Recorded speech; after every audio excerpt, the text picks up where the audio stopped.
So who remembers what we were talking about in this class? Yeah, that's true. So we were talking about stresses and beams.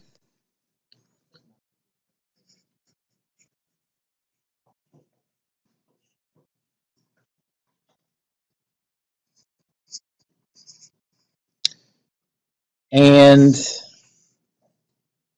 the total stress in a beam is equal to the stress tensor due to tension compression plus the stress tensor due to the bending moment plus the stress tensor due to the shear force plus the stress tensor due to the torque, fancy T. We've done these three. So the only one we have left to talk about is stress due to torque. In physics, for the most part, I think physics people just think of torque and moment as being synonyms, you know. But in mechanics, a torque is specifically a pair of, well, a couple really, about the long axis of a long, slender member. So, you know, to a physicist, this force here that's causing a rotation like this is a torque. But when we talk about a torque, we're just talking about a twisting. Okay. Isn't that just the same as looking at it at coordinate system? Well, no, because it has to do, so this is applying a moment, you know. A physics person says that's also applying a torque. But to us, a torque has to be about the long axis of this thing. And it has to be a couple. So, you know, it has to be twisting this thing about its axis. A couple applied like here and here wouldn't be called a torque. Mm-hmm. Right. Right. Yeah, that's right. Okay, and we have one mathematical preliminary, but it's easy.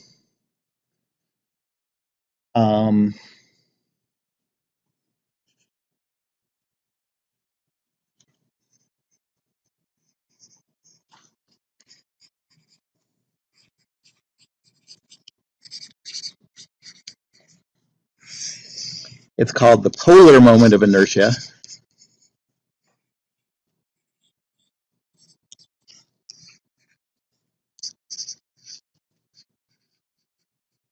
Do you know what a moment is in math? A mathematical moment? You know why all these things are called moments?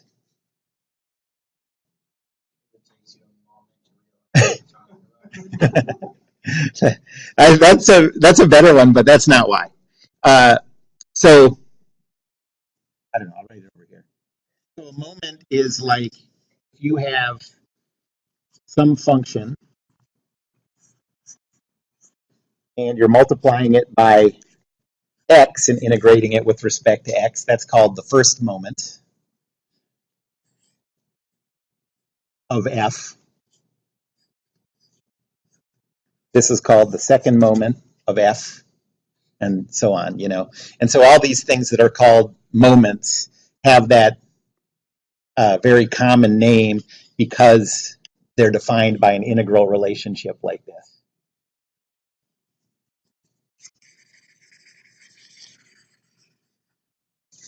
So like if you hear someone like, you know, the moment, like you can be like, well, it's just called the moment because mathematically it's a moment, you know. Yeah, I would say a little annoyed, like you're wasting my time with this, you know. That's the way to get the best reaction, I think. Yeah, it's sort of like that, right? Right. Uh-huh. Um, so polar moment of inertia, we only need to know this for circular cross sections.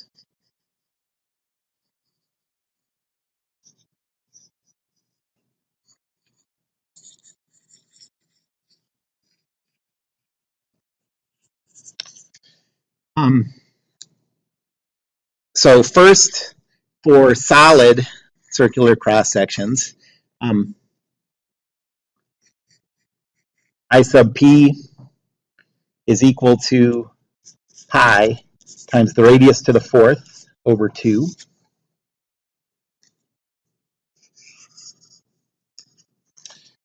And for hollow circular cross sections,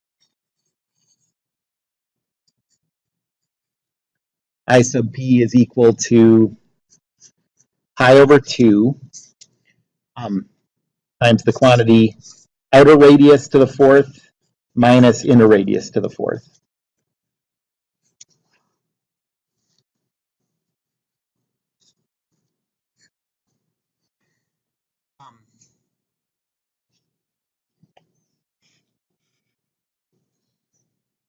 Okay, so that's all we need that for.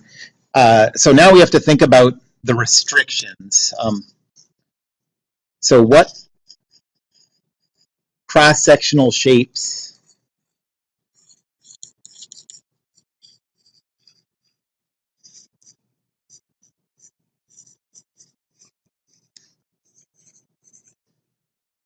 can we, for what cross-sectional shapes can we calculate the stress due to torque, due to torsion?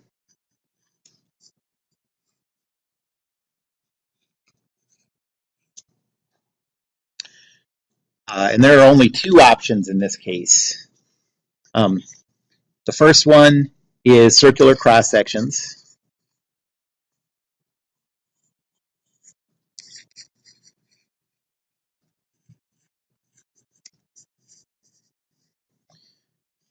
And the second one is thin-walled tubes. And the amazing thing is these thin-walled tubes, the approach that we're going to use for those work for any cross-sectional shape. So as long as you have a hollow tube with a fairly thin wall, this thing could have some weird L shape or something. As long as it's closed, that is important. So it can't be a thin S shape, but it could be like an outline of an S shape, where the thin walls are closed around, make an entire loop around the shape.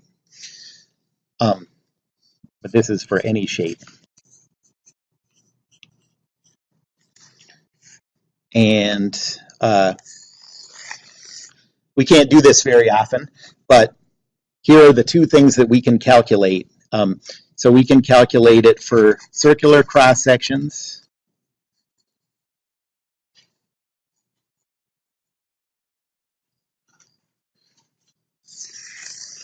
And we can calculate it for thin-walled tubes.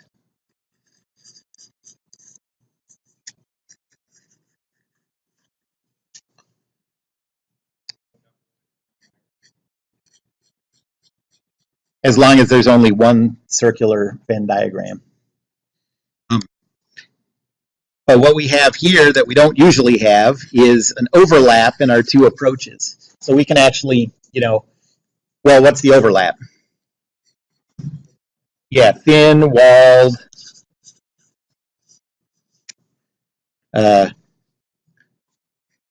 hollow circular tubes. I don't know.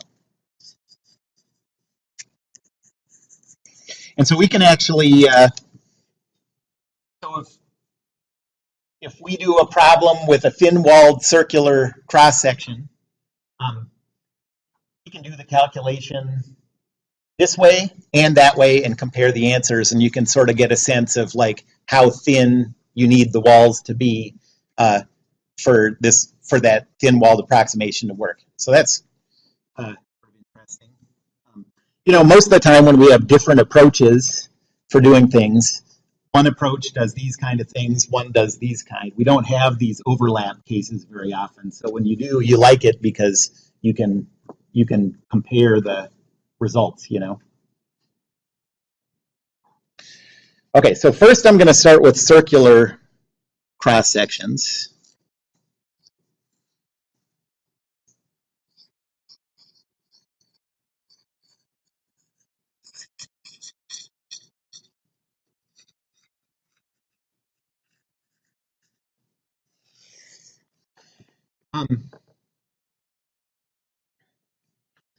And so let's say this is the tube. That was bad.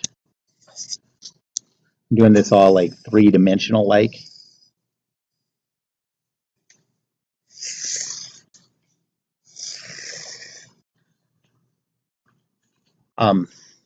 And our coordinate system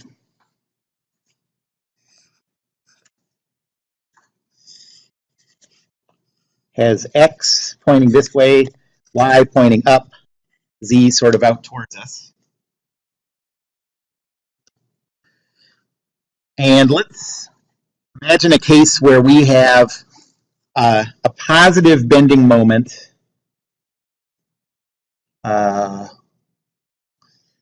So a positive x bending moment acting on the end. And so the other end has to, there has to be a equal and opposite torque that way. Okay, so we're twisting this way and this way. And so let's imagine an element on the outside. Okay, so it starts out, let's say this is the starting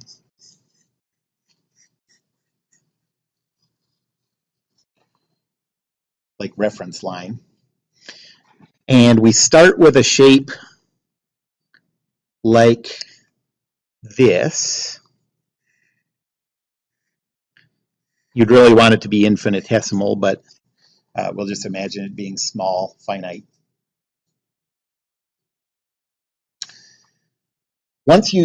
So let's say this is the element that we're looking at before we twist it.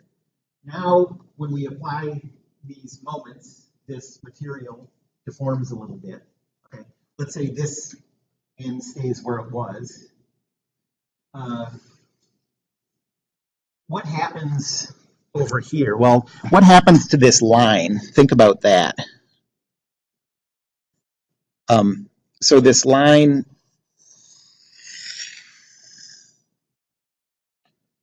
twists, okay? And this shape that used to be here is now deformed like this, okay? And so now to figure out what element of stress is non-zero under this deformation, what kind of stress makes like a stress element deform in this way? That's the question. And the answer is it's the only way to do that is with a shear stress like this.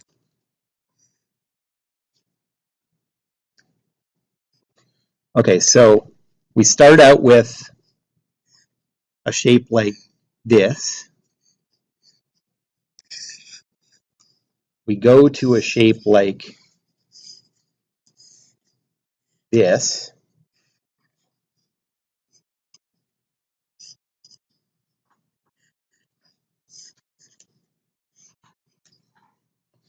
And so a non-zero stress element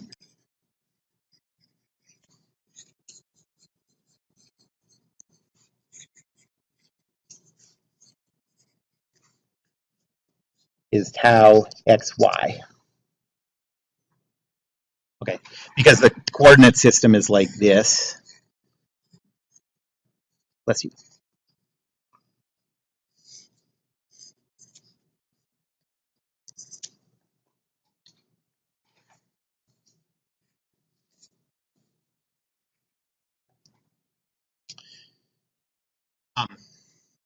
And so in this case, the calculation says tau, this tau xy in this case, is equal to negative internal torque. So that's the internal load we calculate, times rho, which is the distance from the center to the point that you're interested in, divided by the polar moment of inertia.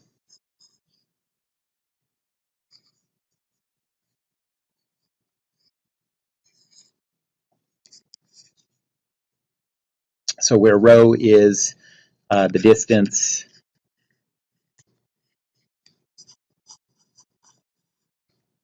from the center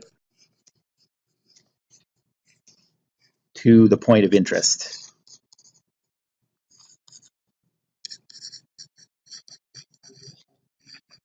The circle, the circular cross section.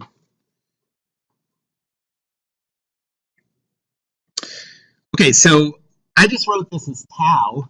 We just figured out that it's tau xy.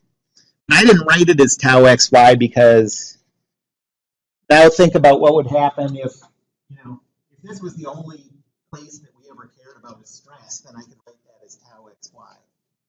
But what if we wanted to calculate the stress at the top, then what would happen? Well, then you'd have, yeah, and it would be positive in this case. In this case, it was negative xy.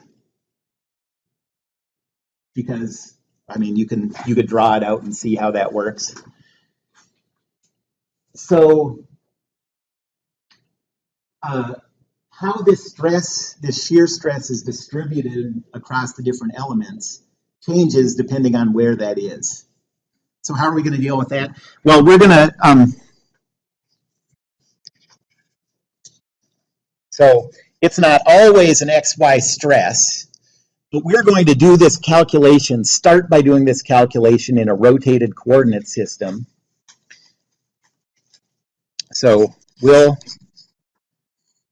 always use the formula tau, capital X, capital Y, is equal to negative torque times rho times polar moment of inertia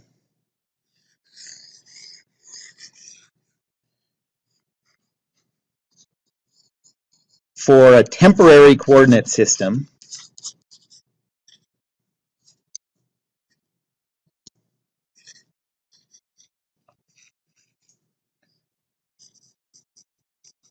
where the capital X axis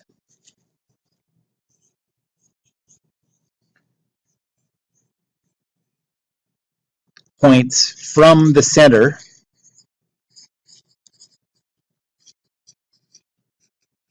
to the point of interest.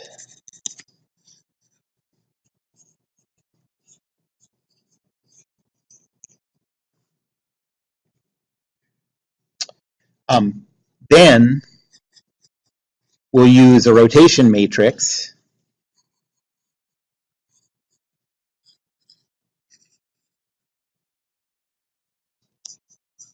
to re-express the stress tensor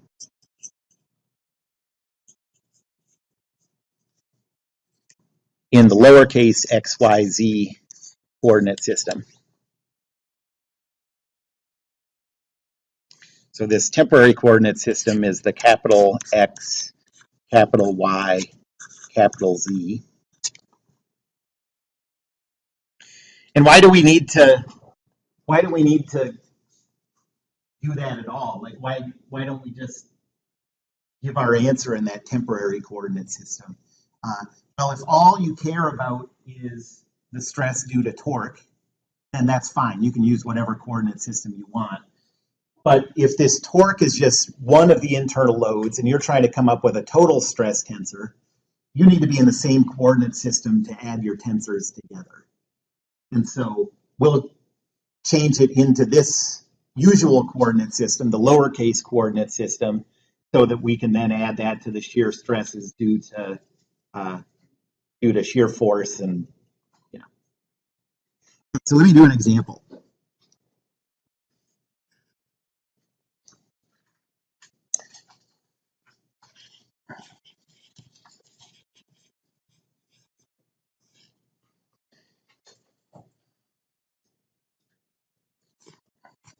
So let's say we have this torsion member that's connected to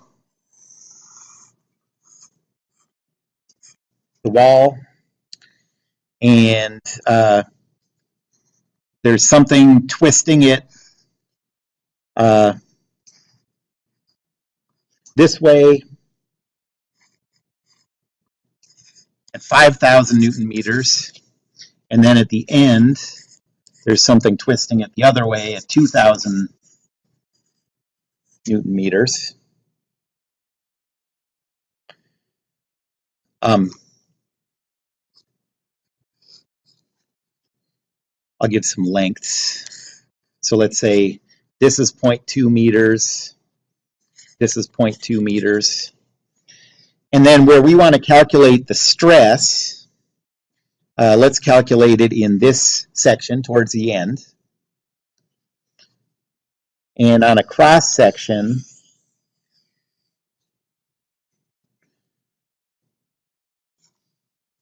where if our lowercase z points that way, our lowercase y points up, x is coming out towards us, we want to know what the stress is here, right in between, midpoint in between. So let's say that's 45 degrees.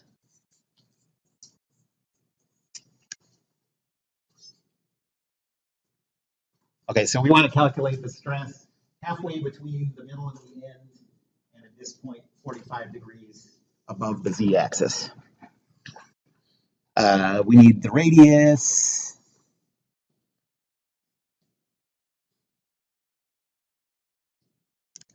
So let's say that the radius is 0.01 meters.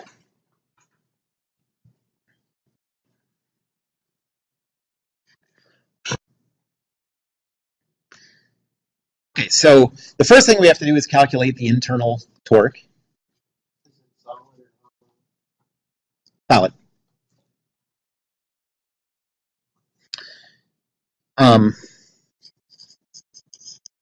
So internal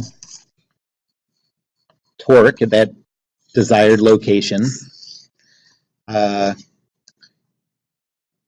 Well, first, if you draw a free body diagram of the whole thing, you have this reaction torque, I'll call it fancy TR. At the center, you have the 5,000 Newton meter torque in the positive x direction. We're going to use this usual coordinate system. And then at the end, we have the 2,000 Newton meter torque going the other way.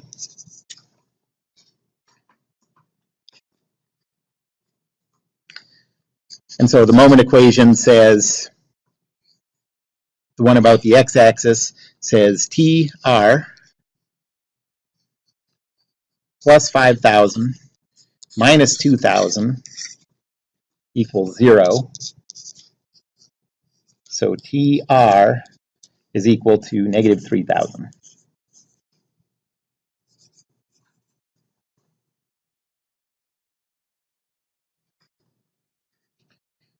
And then we'll do the cut.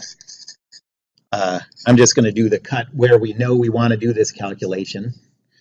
So there's no need to do it as a function or anything.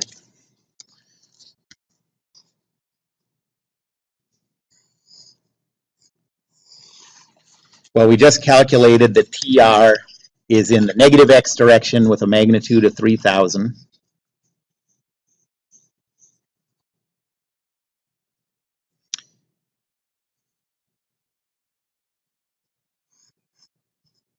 You know, we have the torque going this way at 5,000. And then we have the internal torque.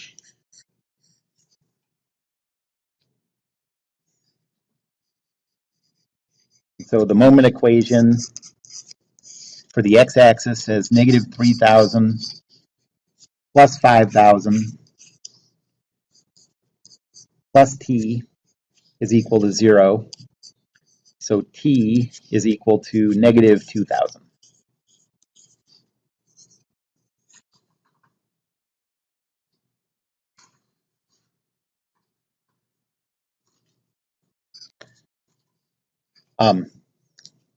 And then the polar moment of inertia is I over 2 times the radius to the 4th. Can someone calculate that?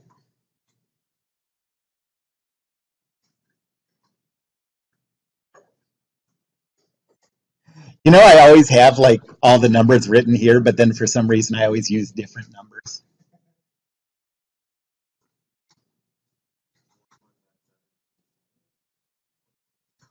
1.57 times 10 to the minus 4th, 8th. 8.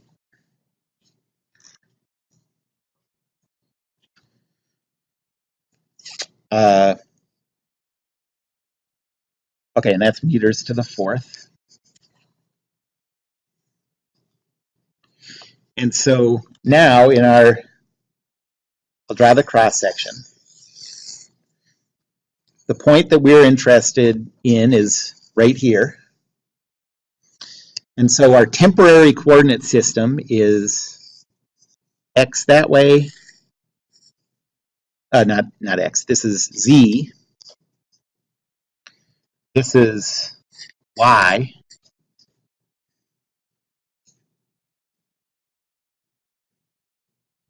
Okay, this was wrong too.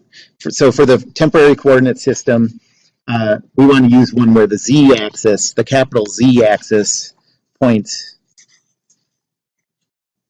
from the center to the point of interest.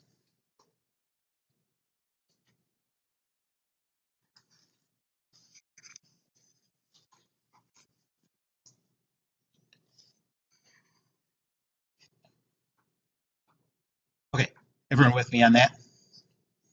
Okay, so now in this coordinate system, we know that the capital X, capital Y stress is equal to negative internal torque times rho divided by I sub P. So that's equal to negative of negative 2,000 times the distance from the center of the circle to the point we care about. Since in this problem we're doing it right on the outside of the circle, that's also R, but it doesn't have to be. So this is 0.01 divided by the polar moment of inertia. A number for that. So this is 1.57 times 10 to the minus 8. And what do you get for that?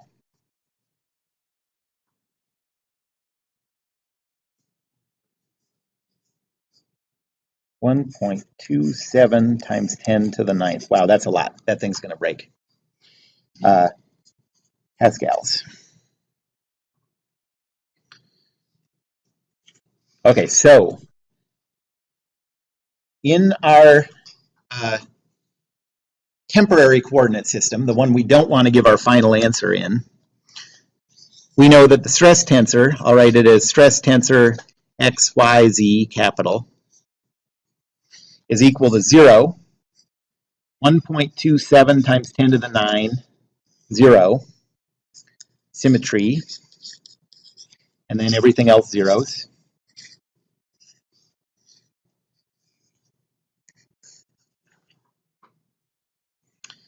And now we have to think about if we know the stress tensor in that temporary coordinate system and we want to re-express it in our usual coordinate system, what we're trying to do is come up with a rotation that goes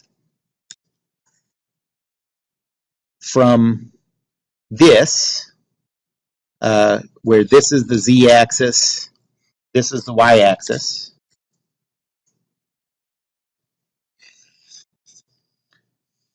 to this, where that horizontal is the z, vertical is y. So what angle is it? What rotation do you need to go from here to here? Positive 45 degrees about the x-axis, because the x-axis is this way, so that's a positive rotation.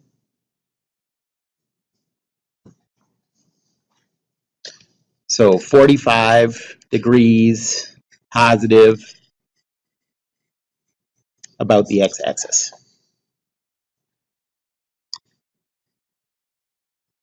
So we're using a different coordinate system. Nope. Same one. Yeah, exactly. I was talking about every case except this.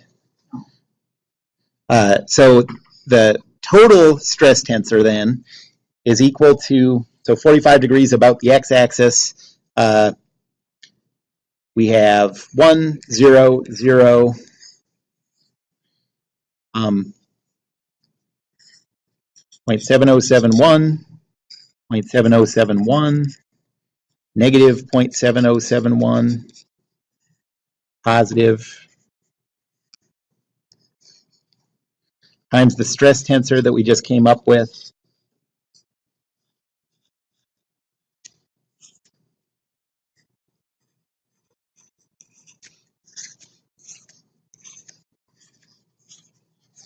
times the transpose of the rotation matrix.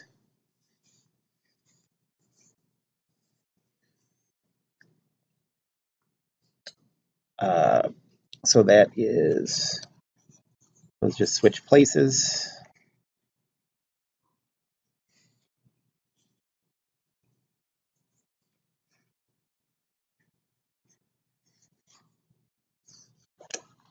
And can someone calculate that?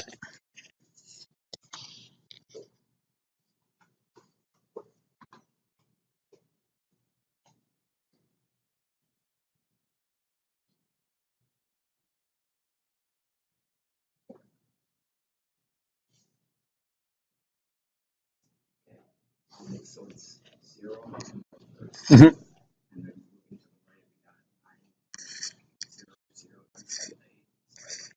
Okay. Yeah. Okay. And then symmetry for a while. Everything else is 0 except symmetry.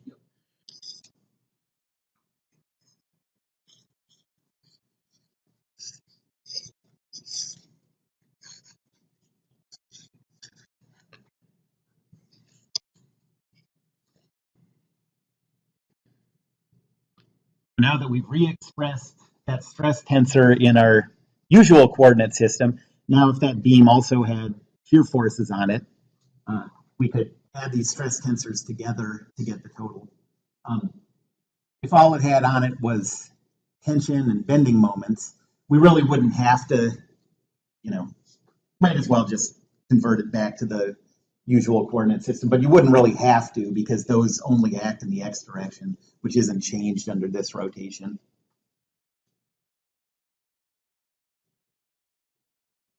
Any questions about that?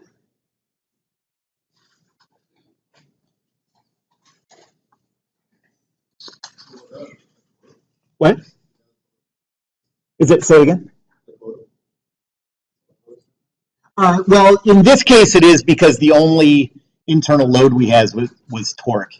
But normally that would just be one stress element and then you'd add, or one stress tensor, and you'd add them all together to get the total. Okay.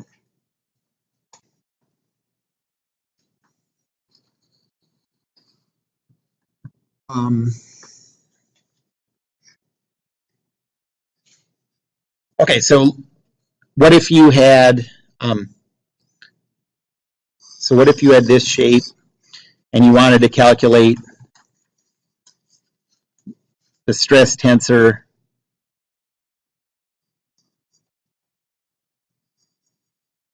halfway between the center and the edge, and let's say that this angle was 20 degrees,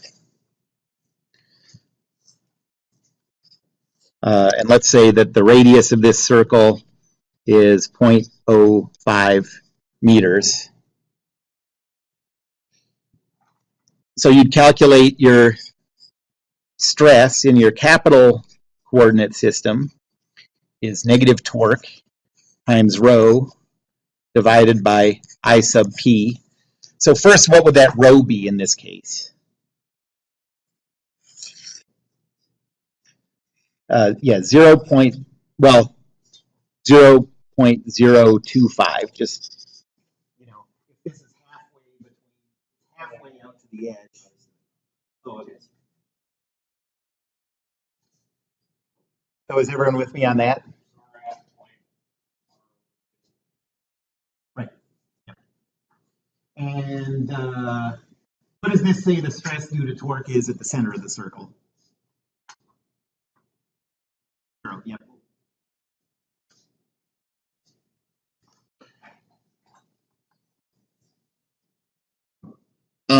And then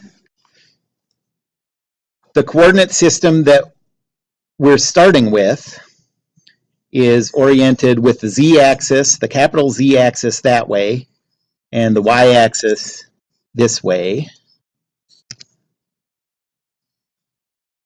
Okay, so there's capital Z, there's capital Y, and we're trying to go to our usual coordinate system where Z is to the left, Y is up. So what's the theta that we need for this rotation? -2. I don't think anyone's gotten it right yet. So it's 20 to get Y pointed straight down, right? Oh, 20. And then 180 to go there, so 200, yeah.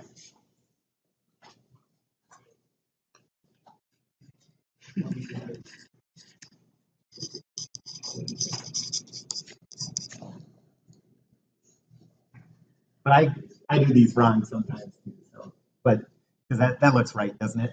You have to go, so this is, you start out with, think of the z-axis pointing straight to the right, and then you go 20 degrees more clockwise. So to get the z-axis pointed straight to the right and the y-axis pointed down, you have to go counterclockwise 20 degrees. And now you want to flip it all the way over another 180 degrees. So it's positive 200 degrees to get from here to there. Who's with me? Yes.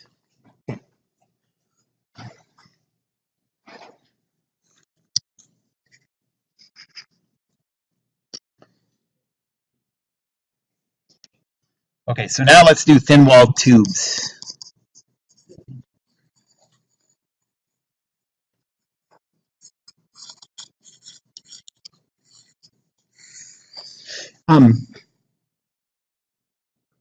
So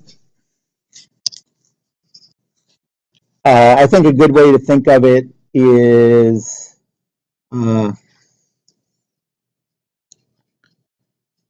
let's say that the wall thickness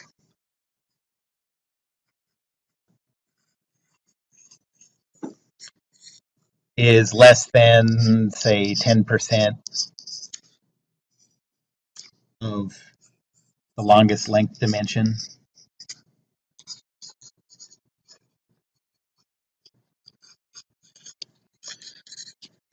But of course, you know, this approximation is very good when the wall is really thin, and it just gradually gets worse as so it really, like, how thick can the wall be? It depends what your precision needs to be. Needs to be a big ball. Uh,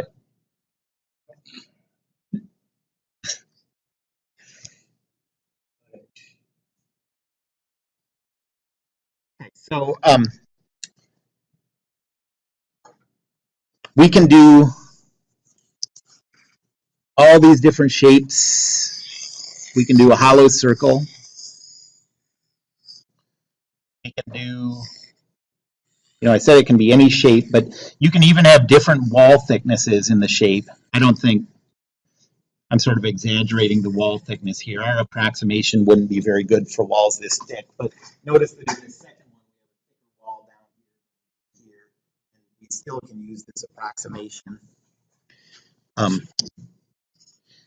And then both of these are symmetric about the y-axis, like they had to be for the bending moment.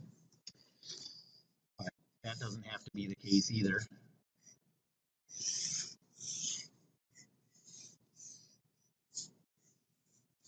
So it's pretty amazing the flexibility of this approach.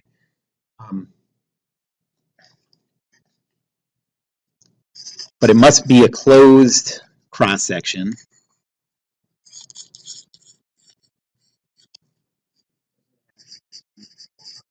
Nope, nothing.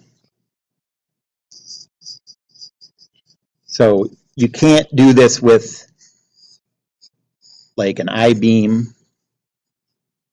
Even though that does have thin walls, it's not a closed thin-walled section.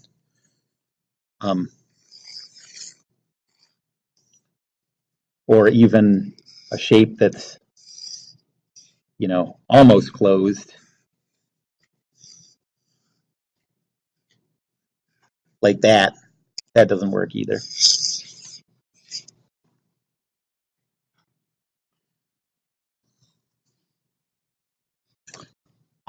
As far as thinking about the elements of the stress tensor that are non-zero, we're going to think about it the exact same way that we did for circular cross sections. So let me just write that down.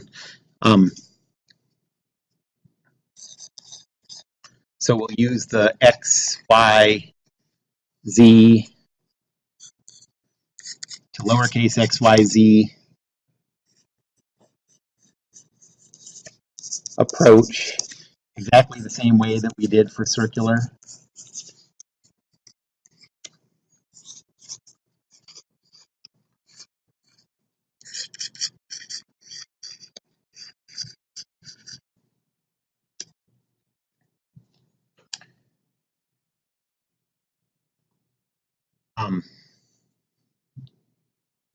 And so the stress element tau, capital X, capital Y,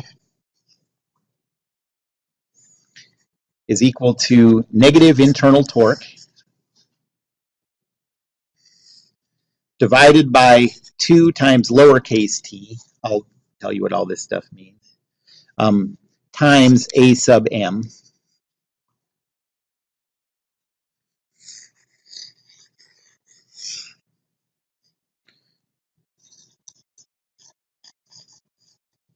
Where t is the wall thickness, the desired point, the point of interest.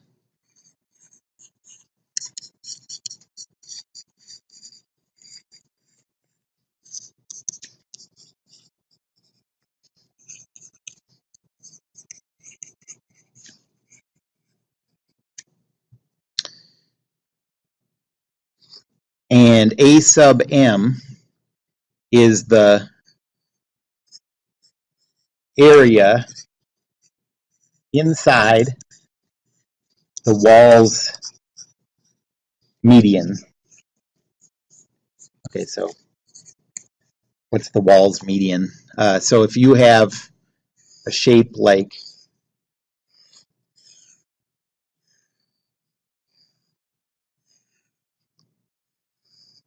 this, find the midpoint of the wall at every point. Okay, so this line is the median of the wall.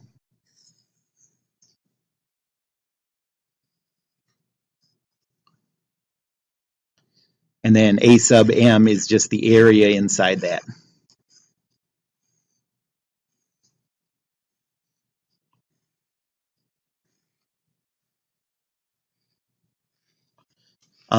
But I want to point out one thing about this, because sometimes there are shapes where it can be sort of a pain to calculate that.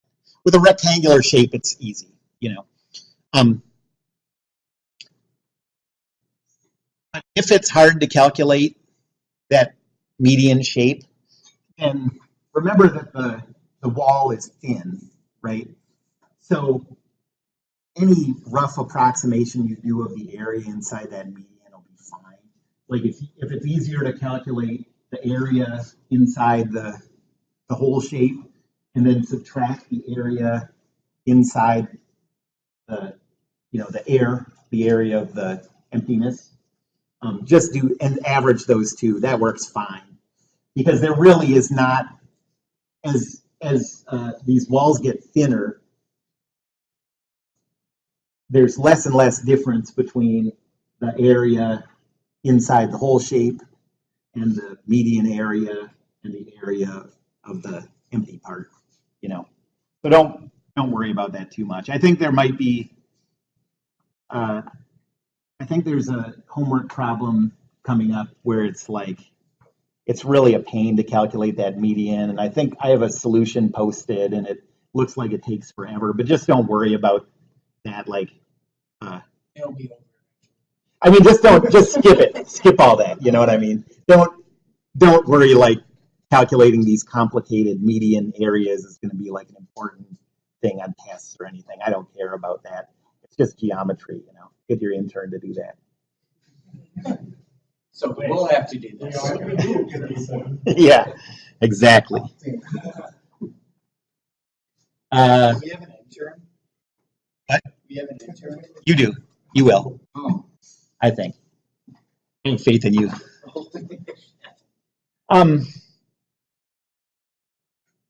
So where does, this is a very, I mean, I guess both of them are a little hard to understand, like where they come from. This one especially.